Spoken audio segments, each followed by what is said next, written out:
பாபு தஅமீம் தஅதீம் லிதபில் முஸ்லிம் வமாலிஹி வஅர்திஹி. ஒரு முஸ்லிமுடைய இப்போ பொதுவாக சொன்னவைகள் இதெல்லாம்.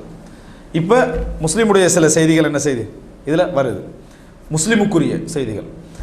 அதாவது ஒரு முஸ்லிமுடைய இரத்தம், ஒரு முஸ்லிமுடைய சொத்து, ஒரு முஸ்லிமுடைய மானம், இது எவ்வளவு பெருமதியானது இஸ்லாத்தில் என்று சொல்லக்கூடிய செய்தி. அபீ ஹுரைரா ரலியல்லாஹு அன்ஹு, அபூ ஹுரைரா ரலியல்லாஹு அன்ஹு சொல்றாங்க, கால ரசூலுல்லாஹி ஸல்லல்லாஹு அலைஹி வஸல்லம், ரசூல் ஸல்லல்லாஹு அலைஹி வஸல்லம் சொன்னார்கள், குல்லுல் முஸ்லிமி அலல் முஸ்லிமி ஹராம்.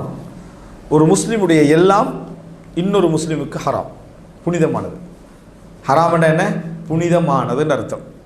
தமுஹு, அவனது ரத்தம் இவனுக்கு என்னது? ஹராம்.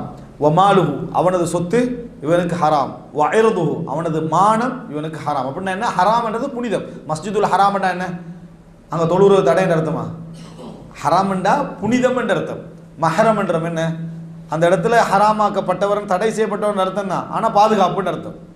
பாதுகாப்பு, அந்த அதாவது இவருக்கு இவர் அவருக்கு பாதுகாப்பு அப்படின்ற கருத்தை என்ன செய்யும், அது கொடுக்கும். இந்த அடிப்படையில் ஹரம் என்றது என்னன்னா புனிதம். ஹரம் என்றது புனிதம் என்றதை குறிக்குது. எனவே ஒரு முஸ்லீம் ஒரு முஸ்லீமுடைய இரத்தமா அவனை கொலை செய்யணுமா, அவன் ஒன்னே கொலை அவனோட தம்பியும் அவனோட சகோதரி யாரையா கொலை செஞ்சிருந்து இஸ்லாமிய சட்ட அடிப்படையில் கொலைக்கு தகுதியானவனாக இருக்கணும். அப்போ மரண தண்டனை இஸ்லாமிய ஆட்சி என்ன செய்யலாம், கொடுக்கலாம்.